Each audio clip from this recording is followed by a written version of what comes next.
Hola comunidad de Radio Semillas, soy Daniela Borja Caicín y este es el podcast de la Red de Guardianes de Semillas donde hablamos sobre regeneración ecológica y social. Nuestra invitada de hoy es Marisol Gallegos, una experta en apicultura ecológica que nos dará una introducción al mundo de las abejas. Conoceremos la diferencia en su biología, cómo se organizan socialmente y sobre todo cómo trabajar con ellas de una manera respetuosa y regenerativa. Este podcast se sostiene solamente gracias a los aportes de las personas que nos escuchan. El día de hoy puedes activar tu membresía y acceder a distintos beneficios. Hoy les quiero contar dos de ellos. El uno es $50 de descuento en el PDC, el curso de diseño de permacultura de los Guardianes de Yacunina en el Chocó Andino, Ecuador. Es un curso transformador e ideal para personas que quieren comenzar su proyecto regenerativo. Este curso se dará en mayo y este es un momento perfecto para acceder a este descuento y comenzar ese proceso de transformación. Y el segundo beneficio que les quiero compartir el día de hoy es de la finca San Antonio, que es justamente el lugar del que hablaremos en el episodio con Marisol. Marisol es dueña de la finca San Antonio y tiene varios servicios de hospedaje, alimentación, tours y talleres, y para los miembros de Radio Semilla nos ofrece un 30% de descuento. Así que si se inspiran con esta entrevista y les gustaría visitar este lugar, no duden en activar la membresía y agendar su visita a Finca San Antonio. Sin más preámbulos, les dejo con la entrevista y espero que las abejas nos den mucha sabiduría sobre su organización social para poder seguir regenerando nuestro entorno. Marisol Gallegos, qué gusto tenerte en Radio Semilla. ¿Cómo llegas hoy? Hola Dani, yo llego muy bien, muy contenta de estar aquí contigo y poder compartir el día de hoy. Gracias por tenerme acá. Qué placer, hemos buscado esta entrevista por tanto tiempo que estoy tan contenta de poder estar en tu finca y hacer que esto haya pasado más en este entorno para poder comprender también todo lo que vas a decir y poder dar un contexto a todos los que nos escuchan, ¿verdad? Antes de comenzar con todos los temas interesantes que nos quieres contar, ¿nos puedes conversar un poco sobre cómo fue tu infancia, dónde naciste, tu entorno familiar? Mi nombre es Marisol Gallegos, yo nací en Guayaquil, en la ciudad de Guayaquil. Mi familia viene de diferentes pueblos. Mi mamá, la familia de mi mamá viene de la provincia de Los Ríos, de Babahoyo. Ellos eran agricultores de arroz, cacao, banano. Y la familia de mi papá viene de Riobamba, también agricultores. Ajá. Y yo crecí en la ciudad de Guayaquil, fui a una escuela católica, ¿no? Toda mi vida, de monjas. Y luego tuve la oportunidad, cuando acabé el colegio, de ganarme una beca a los Estados Unidos, y ahí estudié biología y ciencias ambientales y un poquito de arte también. ¡Qué maravilla! ¿Pero tus papás se conocieron en Guayaquil? Sí, porque ambos emigraron a Guayaquil para estudiar medicina. Entonces se conocieron en la Facultad de Medicina de la Universidad Estatal de Guayaquil. Ajá.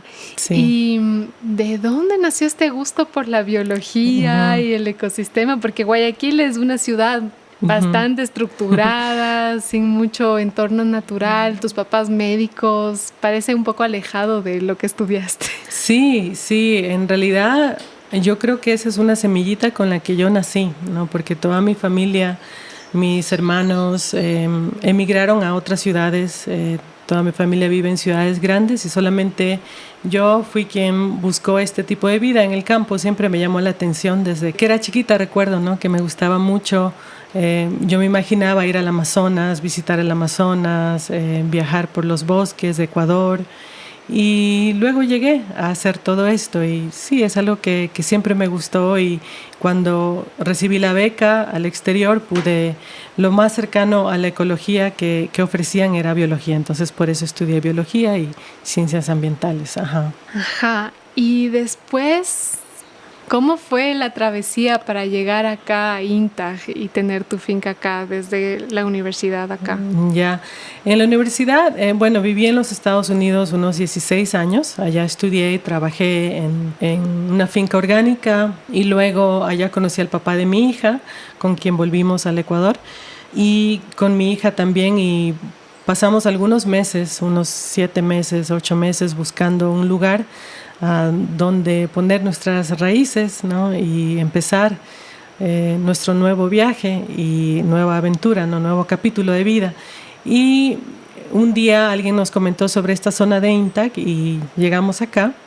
Y cuando yo vi este lugar, yo me enamoré inmediatamente del bosque, del agua, ¿no? La abundancia del agua es increíble, los ríos, cascadas, todo lo que hay por acá. Entonces, aquí pusimos nuestras raíces y aún sigo aquí. El proyecto de vida, que es se ha convertido en un proceso, ¿no? Proceso de vida sigue evolucionando, ¿no? A través de los años. Ajá. Sí. ¿Cómo comenzó? ¿Cuál era la idea inicial al llegar a esta finca? Uh-huh. La idea inicial era cultivar café, ¿no? Hacer más un proyecto agrícola. Lo que sí lo hicimos y lo llevo todavía, pero en menor cantidad, ¿no? Ahora lo que yo hago es combinarlo un poco con el ecoturismo y otras actividades en la finca, como la apicultura, el cultivo agroecológico de la huerta. Entonces ofrezco hospedaje, alimentación y los tours todos orientados a las actividades que realizo acá. Y también ahora trabajo con vecinos y vecinas y con la Asociación de Guías Turísticos de aquí de Intac. Y con todos ellos hemos formado una red para promocionar más el ecoturismo en la zona. Entonces, ahí haciendo un poquito de todo, ¿no? He ido encontrando un balance y un equilibrio en la vida acá. Antes de adentrarnos en la vida de la finca, me gustaría que puedas dar un poco de contexto del lugar en el que estamos. ¿Qué es Intac? Más o menos en dónde se sitúa y un poquito de esa historia que tiene, ¿no? Ya. Intac se encuentra ubicado en la provincia de Imbabura, en el Ecuador, en los subtrópicos, ¿no? Estamos aquí en un bosque nublado subtropical a 1830 metros de altura. Es un lindo bosque con un clima ni tan caliente ni tan frío, porque es un bosque de transición entre los trópicos y los bosques altos y el páramo, ¿no? Aquí ese bosque se caracteriza mucho por la constante neblina, ¿no? La presencia de la neblina en las partes más altas de los bosques. Y es esta la razón por la que estos bosques son muy importantes para el mundo, porque siempre están reciclando el agua de la neblina, el agua que baja de la lluvia, y poniéndola otra vez debajo de los recursos, debajo de la tierra, en los recursos hídricos. Aquí la finca tiene 150 hectáreas, la mayoría es bosque. Yo manejo solamente acá 2 o 3 hectáreas con una pequeña huerta, las abejas que tengo, y realizo varias actividades entre el ecoturismo, la apicultura, la agroecología y todo esto un poquito combinado. Uh-huh. Qué belleza. Ahora quisiera adentrarme a las abejas, porque veo que es un tema que has estudiado por varios años y era un episodio que estábamos buscando en Radio Semilla para poder entender un poco su comportamiento y quiénes son estos seres, cuáles son sus primos, sus hermanos, su familia extendida. Comencemos por ahí, para entenderles, ver dónde se sitúan y cómo se familiarizan entre ellas. Primero, para entender las abejas, ¿no? Hay que entender que hay varias, ¿no? Hay varios géneros y especies, ¿no? Por ejemplo, acá en el Ecuador tenemos 4 tribus de abejas, ¿ya? La primera es la bombini, que es la tribu en donde se encuentran los abejorros. Estos son abejas mucho más robustas, peludas, velludas, ¿no? De color negro, amarillo, naranja, y son solitarias. Estas son solitarias y hacen sus nidos en huequitos en las piedras, en troncos. Pueden ser de distintos tamaños. Sí, pero estas tienden más a ser las más grandecitas, las más robustas, los que conocemos como abejorros. Uh-huh. Luego viene la tribu Euglossini, ¿no? Que esta es la tribu en la cual se encuentran las abejas de color metálico, verdosas, turquesas, también hay unas rosadas. Estas son las que polinizan las orquídeas y se encuentran en los trópicos y subtrópicos del Ecuador. Luego tenemos la tribu Meliponini, ¿no? Aquí es donde entran las abejas nativas sin aguijón. Estas abejas se encuentran distribuidas en todo el país y también en todo el mundo, alrededor de la línea ecuatorial, en las zonas subtropicales y tropicales. Las encuentras también en África, en Nueva Zelanda, en Centroamérica y Sudamérica. Acá en Ecuador se han registrado como unas 22 géneros de estas abejas nativas sin aguijón y unas 200 especies que han sido registradas. Ya es muy abundante el número. En Sudamérica se estima que hay como unas 300 especies, entonces Ecuador tiene un número muy alto. ¡Qué impresionante! Ajá. Y disculpa, ¿las euglosas y los abejorros también están en todo el mundo? Sí, ellas están también distribuidas en todo el mundo. Luego tenemos la cuarta tribu, que es la tribu Apini, y aquí es donde entra Apis mellifera, que es la abeja que conocemos la mayoría de personas que vemos fotos o videos de esta abeja que está en el campo colectando néctar o miel y que tiene el aguijón, ¿no? Esta abeja sí pica, es bien productiva, produce mucha miel, ¿no? Por eso los apicultores la manejan, ¿no? Para la producción de miel, polen, cera, propóleo, etcétera. Porque es súper trabajadora. Sí, ¿no? y es la que se distribuye más en todo el mundo. Y ¿no? igual tiene distintas especies. Sí, hay distintas especies. En Ecuador solamente hay una especie silvestre, que es la africanizada, la Apis mellifera, pero africanizada, que se encuentra acá. Sin embargo, los apicultores en Ecuador están haciendo muchos esfuerzos para combinarlas con otras razas que son un poco más dóciles, porque esta africanizada tiende a ser un poquito agresiva, a la defensiva a largas distancias, pero es también muy productora de miel. Entonces, en Ecuador se está también probando con otras razas, la europea, italiana, Buckfast, Carniola, para poder conseguir razas un poco más dóciles acá en el Ecuador. ¿Cómo haces la mezcla de las razas? Porque yo entiendo que cada colmena tiene su abeja reina, ¿verdad? Los abejorros, no se llaman abejorros, los zánganos, sí. buscan polinizar reinas de otras colmenas, ¿verdad? ¿Cómo haces el cruce? ¿Cómo controlas ese cruce de razas? Ajá. Bueno, yo tengo un compañero que se dedica a la crianza de las reinas acá en la zona de INTAC, ¿no? El Eddie Huilca, que es un muy lindo compañero que trabaja por la protección de los polinizadores. Entonces él ha trabajado con estas razas y estamos aquí experimentando en mi apiario con estas razas, y simplemente lo que haces es cambiar la reina, ¿no? Divides una colmena que está muy fuerte en tu apiario y luego a esta división le añades una reina nueva, ¿no? De otra raza, y vas probando, porque hay unas que se adaptan más a climas subtropicales, otras más a climas un poquito más fríos o más calientes.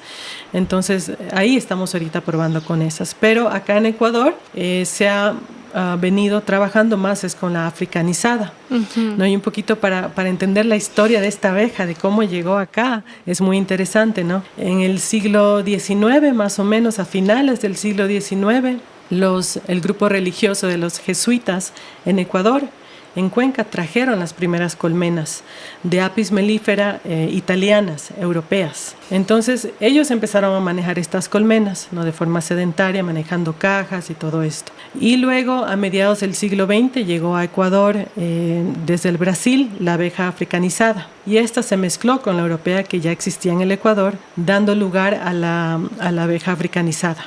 Del Brasil vino la africana, que se mezcló con la europea de acá y formó la africanizada. Y esa es la que tenemos el día de hoy. Como dije anteriormente, esta se caracteriza por ser un poquito agresiva, pero sin embargo es muy productiva. Y esas son también las que tengo acá, con una mezcla de las europeas también. Tengo algunas dudas, porque me encanta entender el mundo de las abejas. ¿Nos puedes recordar un poco cómo funciona la colmena de las abejas africanizadas? Bueno, en este caso sería sí, la Apis mellifera, ¿no? La Apis mellifera se considera, bueno, primero hay que entender también qué es una colonia. La colonia es el grupo de individuos o abejas, y luego la colmena es el grupo de estos individuos dentro de una caja. O de otra estructura. O puede ser, ¿verdad?, un tronco de madera o una vasija de barro, ya diferentes estructuras. Entonces, a la colmena se la considera como un superorganismo, ¿no? La Apis mellifera es un insecto eusocial, no solamente social, sino eusocial, lo que significa que tiene una organización comunal muy sofisticada. En esta colmena cada uno tiene su rol específico, ¿no? Hay 3 castas en la colmena de Apis mellifera. La primera es la reina, ¿no? Que hay una reina por colmena, ¿no? La reina es la que se encarga de poner los huevos, ¿no? Ella puede poner de 1,000 a 2,000 huevos al día. Ella también emite sus feromonas que ayudan a que la colmena tenga su comportamiento en equilibrio, ayuda a mantener el balance dentro de la colmena. esta reina sale solamente una vez de la colmena en su vida. En su vida a hacer lo que se llama el vuelo nupcial, ¿no? Entonces durante este vuelo sale a aparearse con el zángano, que es el macho, y ahí se aparea en el aire con aproximadamente unos 5 zánganos. 5 a 7 zánganos. Y todos varios. la fertilizan. Todos la fertilizan, sí. Y lo que pasa es que cuando el zángano introduce su órgano reproductor en la reina, este se rompe y se desprende y el zángano cae y muere en el suelo. Esto para que el órgano reproductor masculino entre al órgano de la reina y así se pueda transferir el esperma. Luego ella regresa a su colmena y ya empieza a poner los huevos. Es algo muy interesante que sucede dentro de la colmena, ¿no? Entonces, en las 3 castas tenemos la reina, luego viene el zángano, que es el macho, del que ya hablamos un poquito, pero él también ayuda a mantener la temperatura dentro de la colmena. Si hace mucho frío, ayuda a calentar la colmena. También ayuda a transferir la miel de abeja, el néctar de las flores, para convertirla en miel. Y bueno, se encarga de la reproducción, ¿no? Ajá. Luego tenemos las obreras, que es la tercera casta, ¿no? Las obreras son todas las hembras en la colmena y son la mayoría. En una colmena pueden haber de 40 a 60 mil abejas en una colmena fuerte. Y son ellas las que realizan la mayoría del trabajo dentro de la colmena. Entonces, si es que hay una sola reina y la mayoría son obreras, más o menos ¿cuántos zánganos puede haber en una 200, 300. Ajá. Y sí. 50,000 obreras, hembras, sí. Sí, entonces estas obreras tienen una organización muy sofisticada, ¿no? Y se organizan de acuerdo a su edad. Las obreras más jovencitas de 5 días se dedican a limpiar las celdas, son las limpiadoras, ¿no? Que las celdas tienen que estar muy limpias para que la reina ponga su huevo. Otras se dedican también a alimentar las larvas, ellas son las nodrizas. Y a medida que su edad va aumentando, ¿no? Por ejemplo, las de 15 días se dedican, 15 a 20 días se dedican a crear, a construir los panales. Son las abejas cereras, las que ya producen cera a través de sus glándulas que se encuentran en su abdomen y construyen los panales. Y luego, cuando ya cumplen sus 20, 30 días de edad, ya salen de la colmena, ¿no? Entonces aquí es cuando recién salen a pecorear. Estas son las pecoreadoras para colectar la miel y el polen del campo. Ajá, claro, el néctar, ¿no? Sí, que después convierten el néctar en que miel. luego le convierten en miel. Ajá, sí. Qué belleza. ¿Y después de pecoreadoras pasan alguna actividad final? Luego de pecorear, ellas viven hasta unos 60 días, 45 a 60 días, entonces ya prácticamente su ciclo de vida se cumple y esta es como una de sus actividades finales, el de llevar el néctar y el polen a la colmena.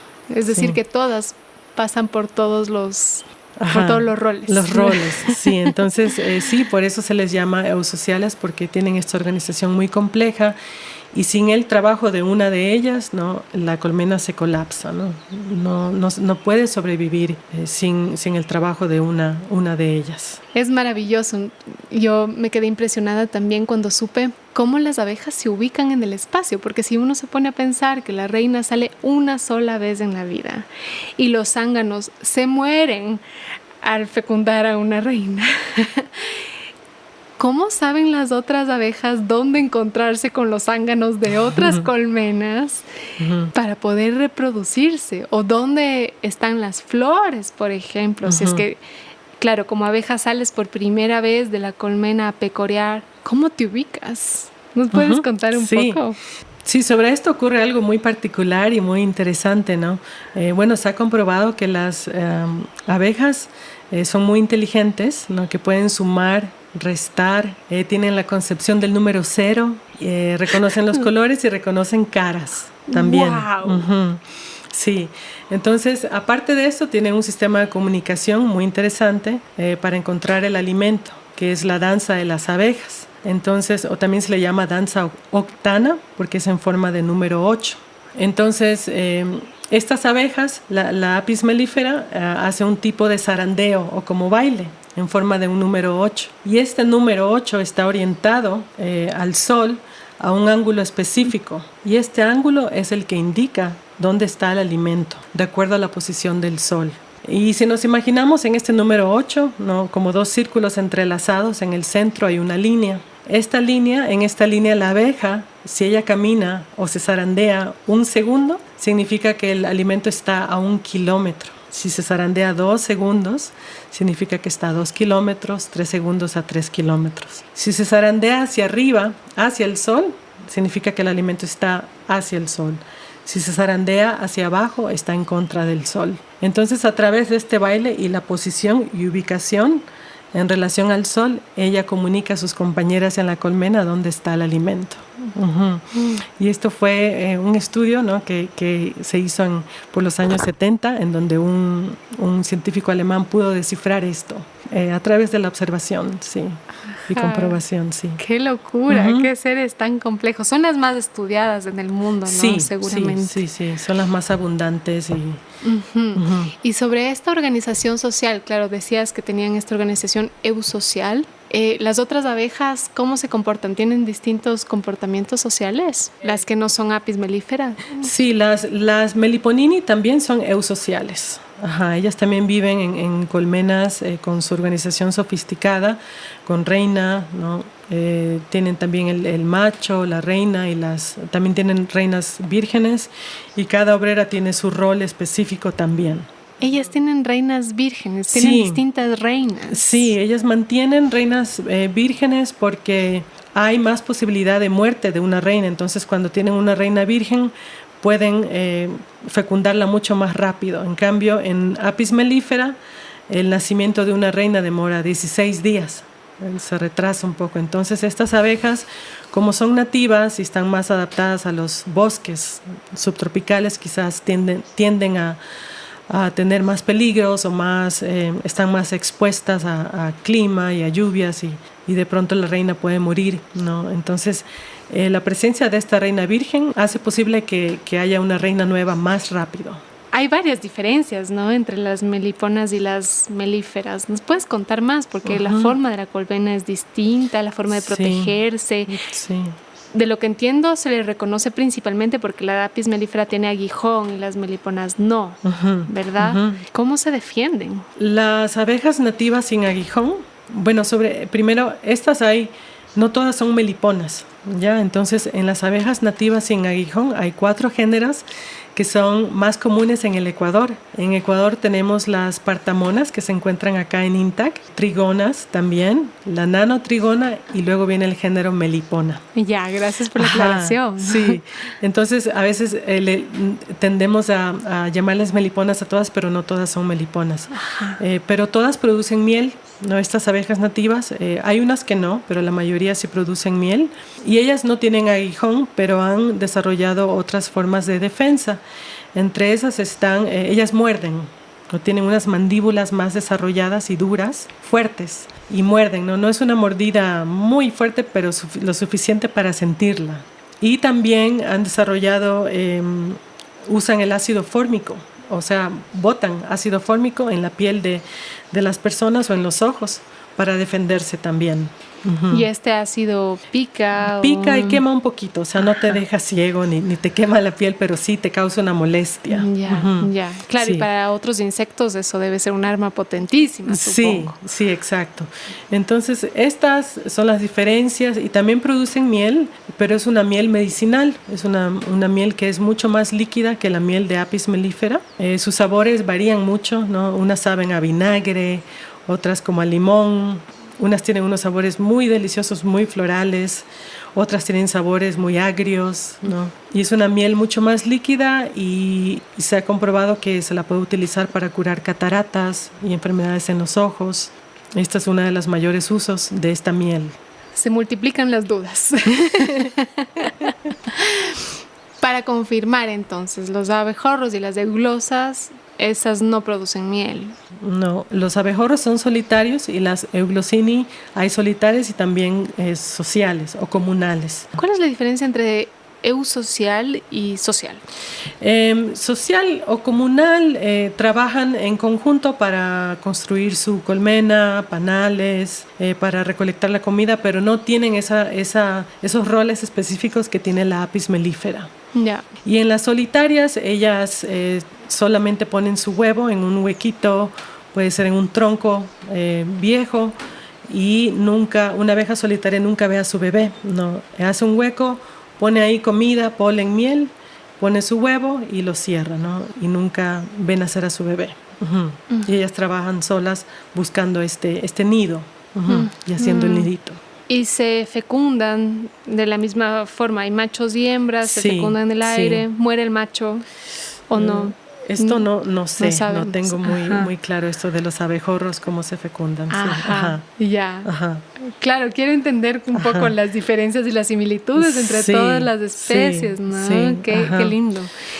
Otra cosa importante de Apis es que también ella, como se la encuentra más en todo el mundo, en diferentes climas, regiones, es la que más se utiliza para polinizar cultivos alrededor del mundo.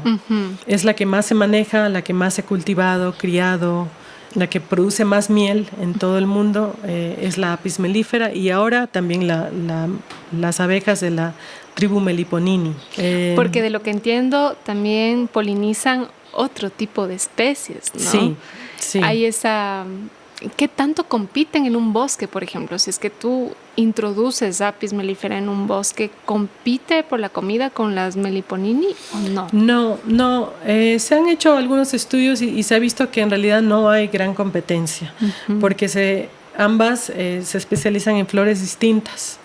¿Ya? Entonces, las abejas nativas en aguijón, o ansa, como se les dice también, ellas polinizan los bosques tropicales, subtropicales del Ecuador, están adaptadas, ¿no?, para polinizar ciertas flores, y Apis mellifera también, pero ella poliniza muchos de los cultivos, ¿no?, que tenemos, ¿no? Por ejemplo, acá en INTAC, el café, los aguacates, las frutas granadillas, tomate de árbol, todas las frutas que se dan acá, ¿no? Y en el mundo se conoce que Apis mellifera poliniza del 70 al 80% de los cultivos del mundo. Y también hubo un estudio muy interesante en el que se calculó en un valor la polinización de Apis mellifera en el mundo, y llegaron a un monto de $265 millones.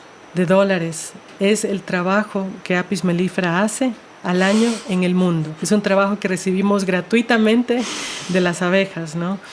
Y bueno, pues ellas polinizan, es su trabajo principal, ¿no? Ellas se encargan de la reproducción sexual de las plantas con flores, transfieren el polen al estigma, ¿no?, de diferentes flores dentro de una misma especie, ayudando así a la evolución, ¿no?, a la evolución, producción de frutos, semillas. Entonces este es un rol muy importante de Apis mellifera, y también de los polinizadores, de otros polinizadores, ¿no?, porque hay también mariposas, polillas, escarabajos, aves, murciélagos que polinizan, vertebrados, mamíferos que polinizan los bosques del Ecuador, ¿no? Entonces todos tienen su rol y lugar también.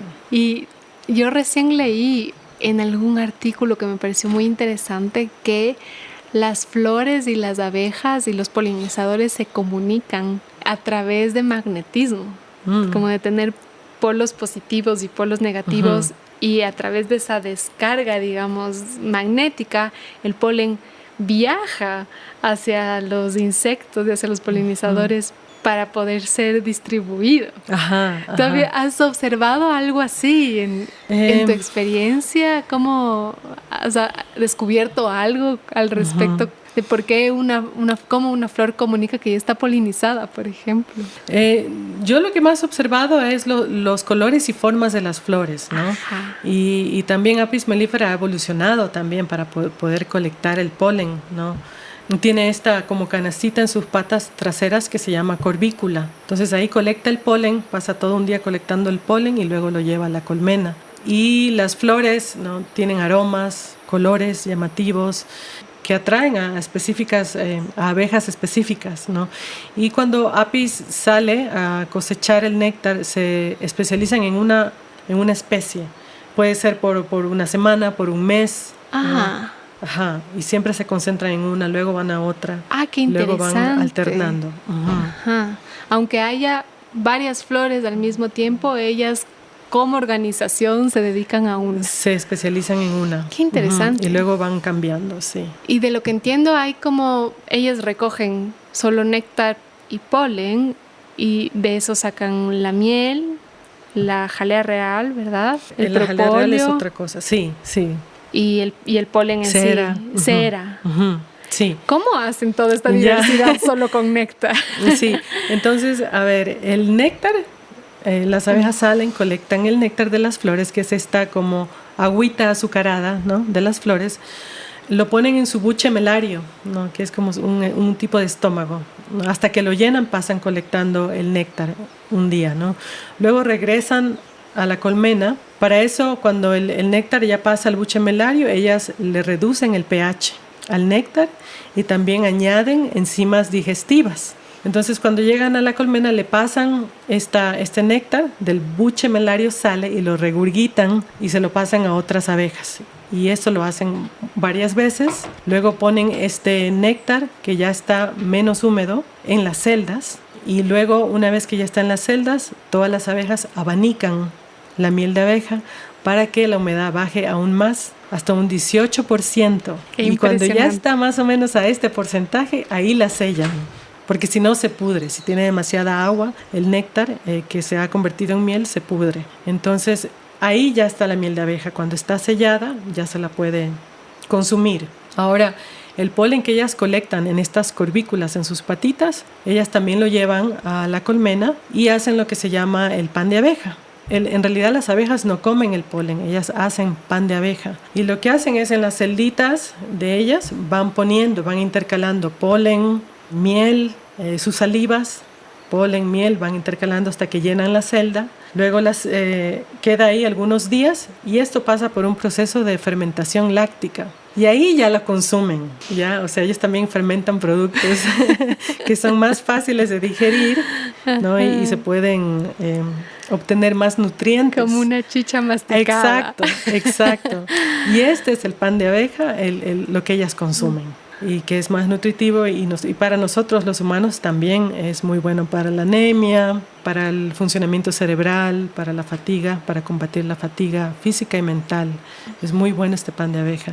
Y de ahí viene la cera. La cera ellas las producen, tienen unas glándulas cereras en su abdomen, ¿no? Cuando ya son más adultas, cuando llegan casi a los 20 días de edad, empiezan a producir esto en sus cuerpos y de ahí construyen los panales. Y de ahí la jalea real también es producida en unas glándulas que se llama la glándula hipofaringia, que está en la cabecita de ellas. Ellas producen esta jalea real y es el alimento de la abeja que va a ser la reina. Entonces la única diferencia entre una obrera y una reina es el alimento que las abejas mismo producen.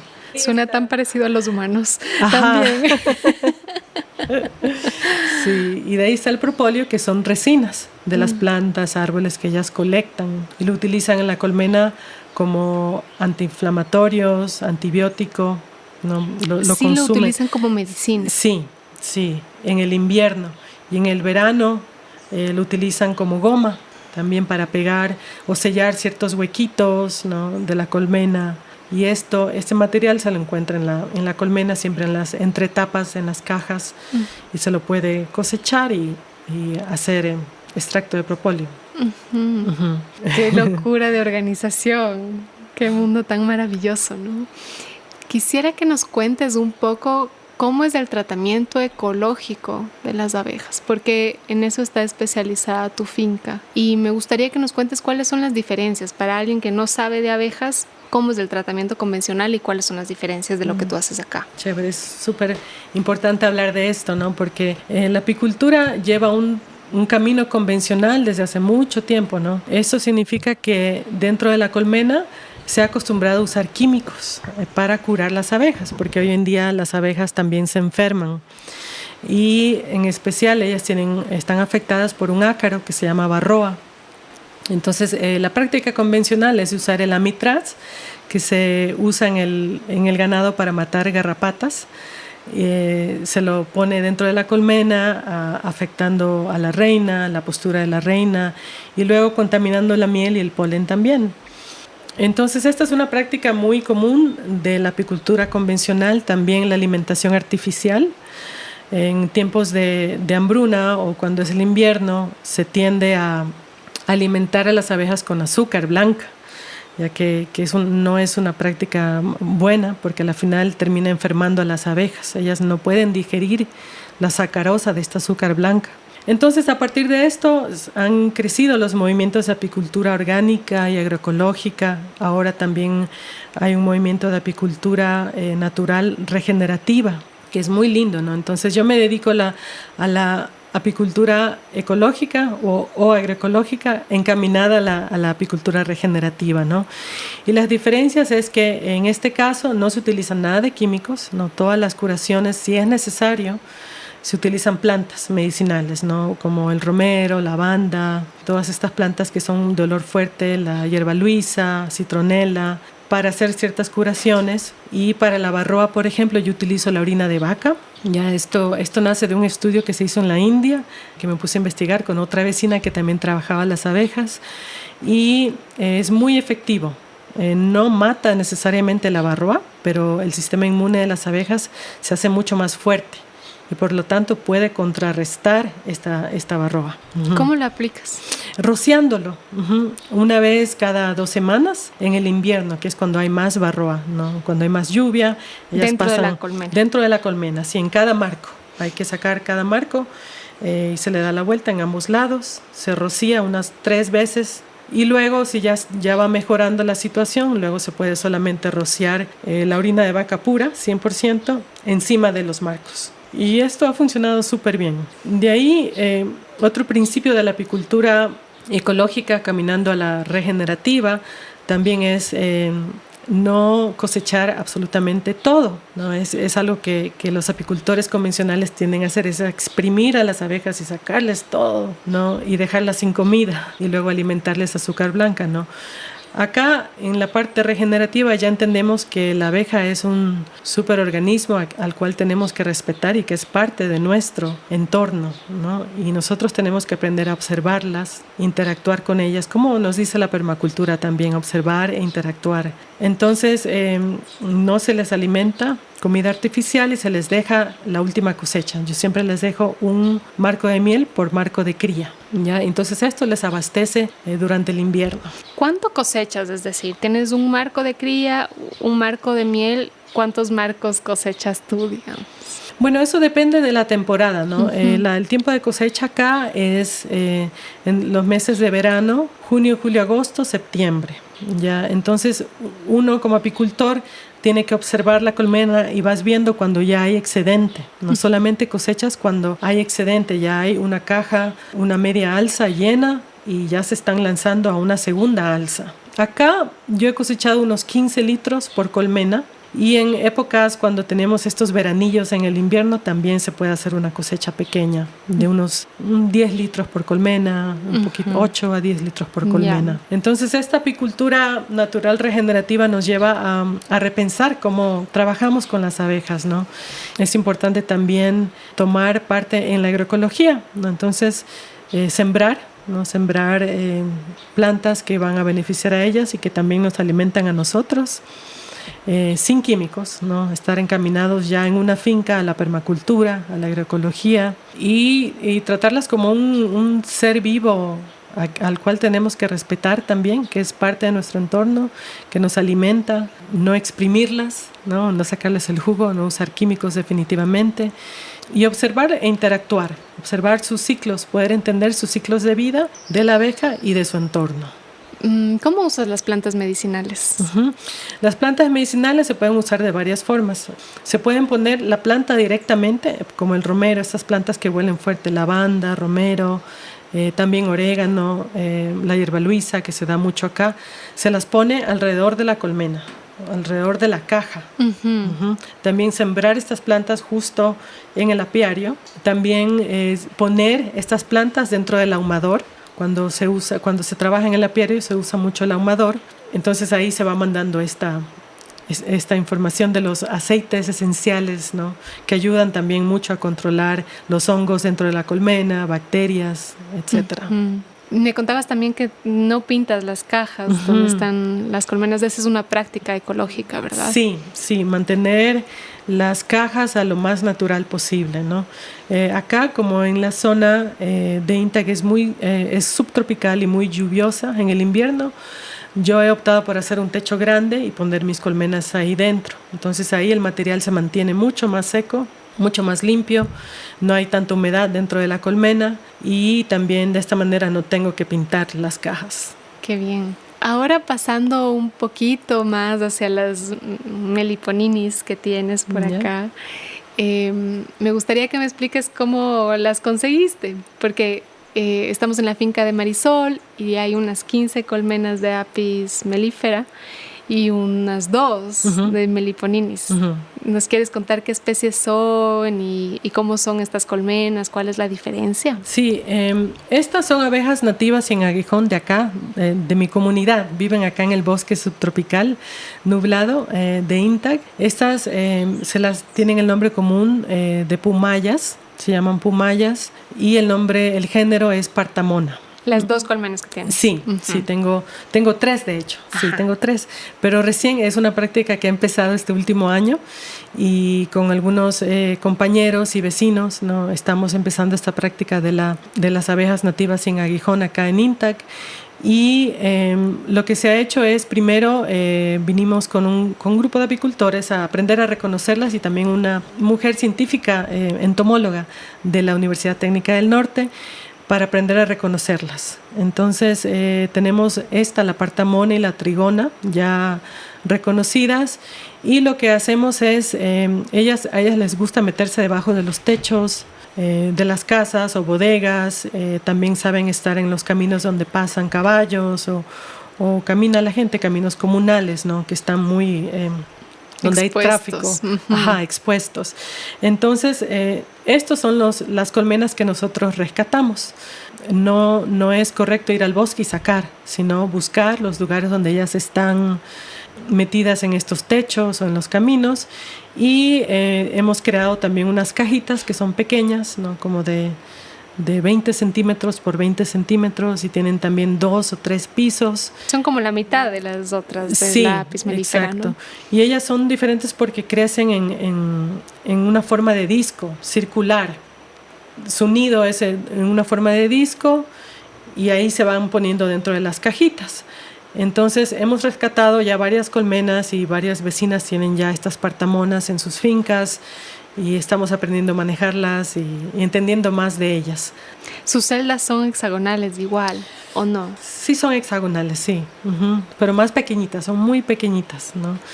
Todo lo que se maneja con las abejas nativas es de menor tamaño, ¿no? Porque son del tamaño de una mosca que hay en las casas, ¿no?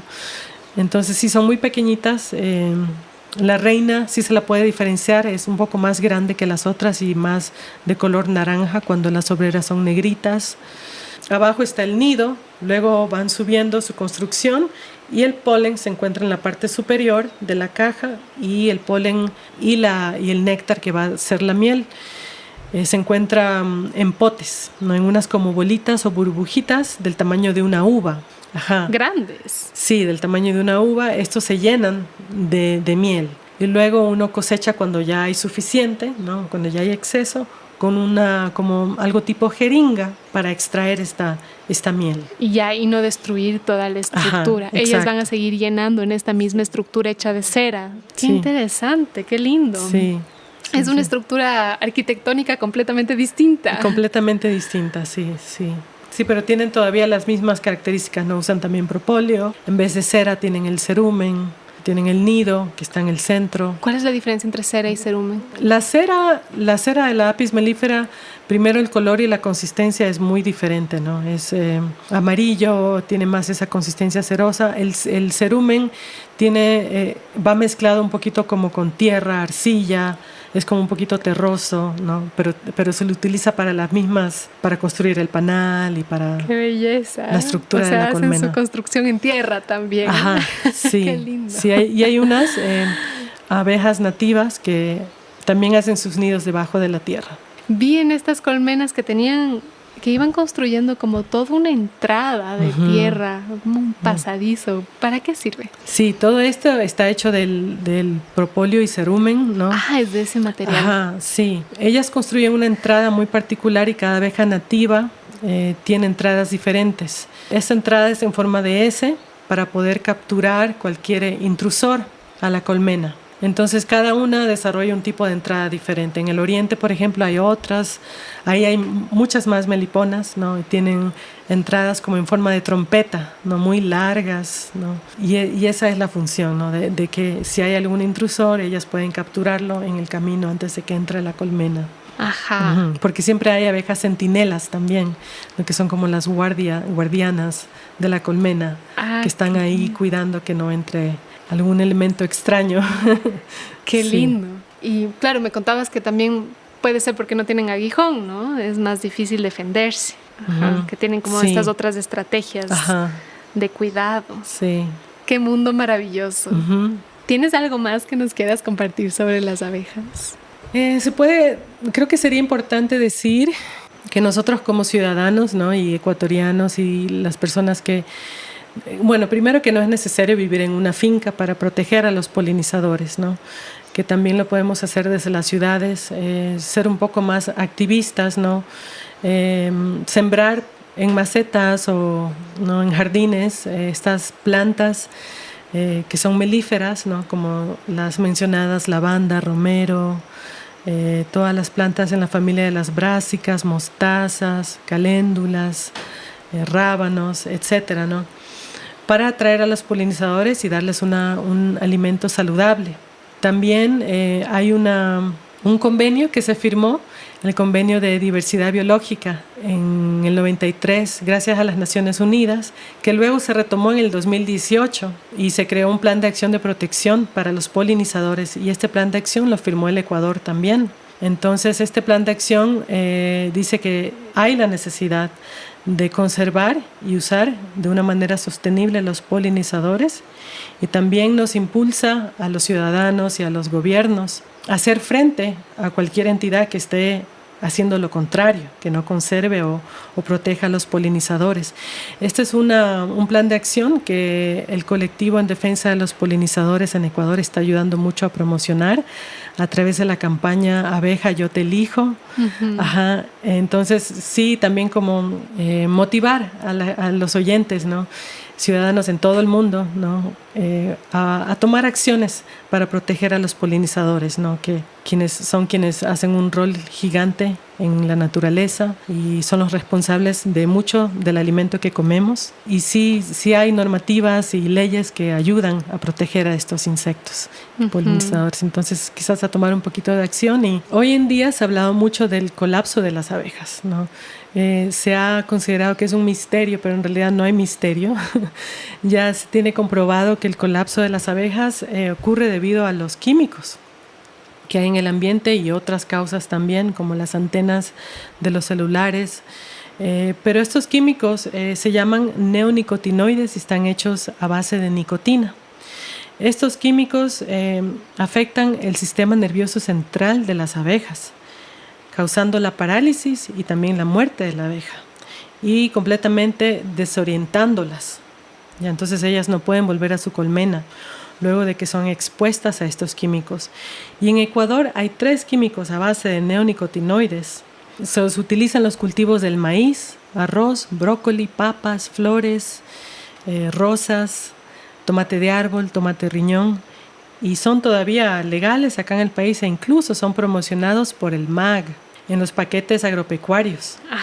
Para sembrar y cultivar, y promocionan este evento, la Gran Minga Agropecuaria, en el cual les regalan estos kits a los agricultores, a los pequeños agricultores. Entonces, cuando la abeja va a un campo donde están estos químicos, que ha sido rociado con estos químicos, ellas chupan el néctar, recolectan el polen y luego lo llevan a la colmena.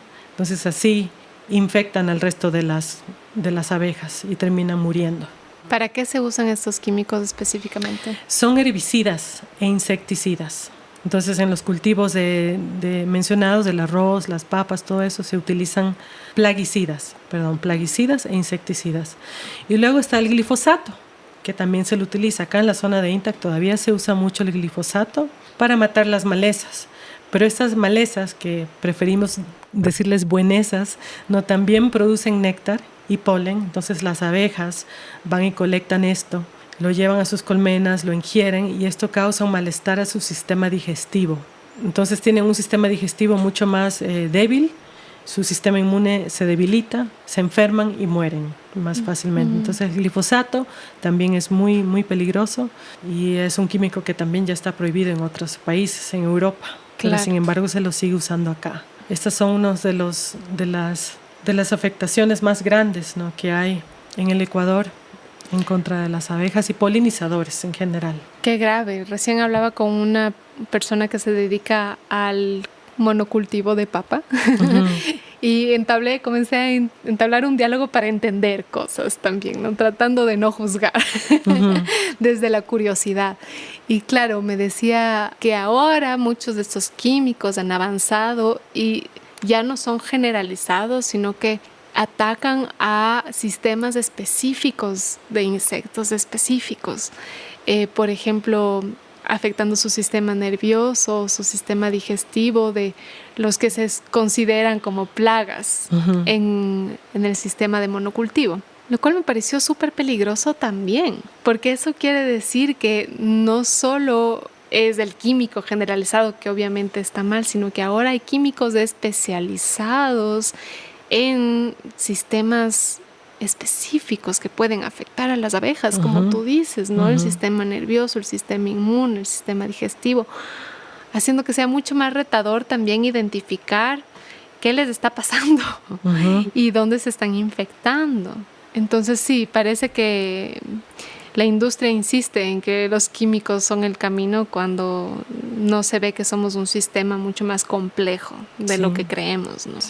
Sí, y estas industrias son Bayer y Syngenta, son las que producen estos neonicotinoides que afectan a las abejas. Sí, se ha estimado que el 90% de las abejas, Apis mellifera, está en extinción, o sea, ha reducido, la población de las abejas ha reducido un 90%. Es una locura. En los últimos 5 años, sí. Y todo se debe, la mayoría, a esto, al uso de los agroquímicos, a cultivos agroindustriales. También está la pérdida de hábitat, ¿no?, la deforestación, etcétera, ¿no? Y que es grave porque, como tú decías, las abejas pueden viajar hasta 3 kilómetros. Sí. Entonces, por más que uno tenga una pequeña finca permacultural, no puedes controlar hasta dónde viajan y dónde se infectan. O sea, es sistemático también. Sí, pero para eso también se recomienda cultivar, ¿no?, muy cerca de los apiarios. Todas las plantas benéficas para ellas, ¿no?, de una manera agroecológica, y ellas se van a concentrar en lo que está más cerca. No van a volar tan lejos, ¿no?, para conseguir el alimento. Entonces, si uno les cultiva, les siembra a ellas muy cerca del apiario, ellas van a ir ahí. ¿Cómo haces en las épocas donde no hay tanta floración? Ellas tienen su reserva y no salen. Ellas tienen sus reservas, sí. Para eso guardamos reservas de miel. También se le dice banco de miel o bodega de miel. Y esos son los que ellas van a utilizar durante el invierno. No. De vez en cuando les he puesto un banano también. Ellas comen un guineo así encima de la colmena, aplastadito dentro de la colmena. Y ellas chupan guineo, frutas, ¿no? Ya. Así. Pero si uno les deja suficiente reserva, no hay problema. Nos has contado que estás trabajando en nutrir la comunidad que tienes aquí en INTA. ¿Cómo es ese proceso? Sí, eso y es algo que me han enseñado las abejas en realidad, ¿no? Observarlas mucho a ellas. Me ha motivado mucho a trabajar en colectivo, ¿no? Y acá en mi comuna estoy ahora trabajando con 10 mujeres de mi comunidad de Santa Rosa en INTAC para crear proyectos de ecoturismo, agroecología y crianza de animales menores como cuyes, conejos, codornices, hasta insectos comestibles, para poder apoyarnos, ¿no?, la una a la otra, ¿no? Estamos creando paquetes turísticos que promueven todas estas actividades, ¿no?, en donde enviamos a turistas a los diferentes emprendimientos, a observar, a aprender, a tener un día en el campo, realizando estas actividades, porque sí me he dado cuenta, ¿no?, que es importante trabajar en colectivo, no trabajar individualmente y aisladamente no va a funcionar, no tiene una larga vida. Entonces este colectivo sí nos impulsa a proteger el medio ambiente y también a crear alternativas económicas para la zona, ¿no?, que es algo que se necesita mucho, ¿no? Esta zona es conocida también por el movimiento antiminero, que es muy fuerte, muy poderoso acá, ¿no? ha sido muy exitoso, ¿no?, en mantener a las mineras afuera, aunque han habido conflictos, pero siempre ha habido la resistencia, ¿no? Entonces sí, es importante ahora también crear esas fuentes de trabajo alternativas de una manera ecológica, enfocadas a la agroecología y a la permacultura. Y también acá tenemos ahora la primera asociación de guías turísticos de la zona de Intac, y con ellos también estamos trabajando para promover el ecoturismo en la zona de Intac, el aviturismo y todo lo mencionado, sí. Qué lindo. Me quedo con las ganas de conocer a más de estas mujeres. Sé que una cultiva grillos, sí, ¿verdad? Sí, mi vecina. Provee unas tortillas de mote de maíz maravillosas. Sí. Entonces hay un potencial enorme, ¿no? Sí, sí. ¿Cuántas mujeres son? Somos 10 mujeres. Esperamos seguir creciendo cada año, ¿no? 5 mujeres más, 5 mujeres más. Todas nacidas y criadas acá en la zona de Intac, ¿no? Uh-huh. Qué belleza. ¿Cuántas familias vivían aquí en Santa Rosa? En Santa Rosa son 45, 50 familias. Ajá. Y ese es uno de los problemas, ¿no?, que hay acá muy grande, es que los jóvenes se van, ¿no?, a buscar trabajo a otros lugares, ¿no?, a Quito, Otavalo, porque no hay acá todavía fuentes de trabajo, alternativas económicas, ¿no? Entonces, esa es una de las misiones grandes de nuestro colectivo, ¿no?, encaminarnos a eso, ¿no?, para que nuestros hijos puedan llevar estas actividades, crear ingresos y al mismo tiempo proteger el bosque. Y hablando de los hijos, ¿nos quieres contar un poco sobre tu hija y cómo fue que ella crezca en este paraíso? Ajá. Mi hija Yaquina significa amor en quichua del oriente. Ella llegó acá cuando tenía 1 año y medio, entonces ella ha crecido acá, tiene ahora 13 años, va a cumplir 13. Y para nosotros y para ella ha sido muy enriquecedor, ¿no?, esta experiencia de vivir en el campo, entender los ciclos de las plantas, entender el agua y estar más en contacto con la naturaleza, ¿no? Y creo que como mamá espero, ¿no?, que también que ella se encamine a estas actividades, ¿no? Y por eso hacemos este trabajo, las mamás del colectivo, ¿no?, también para que ellos tomen las riendas luego de unos años. Sí. ¿Tú hiciste escolarización en casa? ¿Las mamás de acá del colectivo también? No, acá hay una escuelita en la comuna. Mi hija es amiga de los niños y los visita siempre. Yo opté por continuar la escuela en el hogar. Para mí, yo veo que nos da muchas oportunidades. Es una educación mucho más libre, no tan estructurada, en la que ella se va encaminando a las cositas que a ella le gustan. No es algo tan estructurado. Igual estudiamos todas las materias básicas que hay que estudiar, pero de una manera distinta y afuera, en el campo, y siguiendo los intereses que ella tiene. Qué lindo. ¿Ya vas viendo a dónde se perfila o no tanto? Sí, ella, dice que tiene un interés por la veterinaria. Ajá. Le gustan mucho todos los insectos, los animales, y ahí está su interés. Ajá. Qué lindo poder observar que también le guste. Y a mí me parece impresionante también que nos cuentes que disfruta estar acá. Y tiene 13, ¿verdad? Y que goza estar en la finca. Entonces cambia un poco el paradigma de que en la adolescencia van a buscar más urbanidad. Uh-huh. Claro, que siga disfrutando ese entorno y el río y de los animales y de las relaciones que se arman en la ruralidad, ¿no? Qué lindo, me parece esperanzador. Sí, es muy positivo. Todos estos movimientos acá en colectivo es muy positivo y me llena mucho de felicidad y de esperanza, ¿no?, para poder seguir adelante en nuestros proyectos, en red, con la red de guardianes, con la permacultura. Sí hay esperanza. Muchas gracias, Mari. Qué nutridora entrevista. ¿Nos puedes contar dónde te pueden encontrar? Si es que requieren tus servicios, la miel, visitar el espacio. Sé que das talleres y hacen retiros en este espacio. ¿Cuáles son tus contactos? Yo manejo mi lugar como Finca Orgánica San Antonio, y es un lugar donde yo ofrezco hospedaje, alimentación, tours, todos estos tours que comenté en la conversación. También tengo una página web, fincaorganicasanantonio.com. Ahí está toda la información, y también tengo un número de WhatsApp, 593-0959-763722. Ahí yo puedo estar en contacto con cualquier persona que desee visitar esta zona de Intac y tener la experiencia de todo lo que hemos conversado. Y también se hacen tours de apicultura y de las abejas nativas también. ¡Qué maravilla! Muchísimas gracias por tu tiempo. Yo les quiero recomendar a los oyentes también que escuchen algunos episodios pasados de Radio Semilla que hablan sobre INTAG. Hemos entrevistado a Carlos Zorrilla, José Cueva, que me parece que también puede dar una idea de cuál es la historia de la resistencia en este lugar, lo maravilloso que también es de este entorno. Entonces les recomiendo, si es que quieren profundizar en este tema, que escuchen esos episodios, y les agradezco mucho por acompañarnos. Nos escuchamos y nos sentimos en el próximo episodio de Radio Semilla. Muchas gracias, Dani.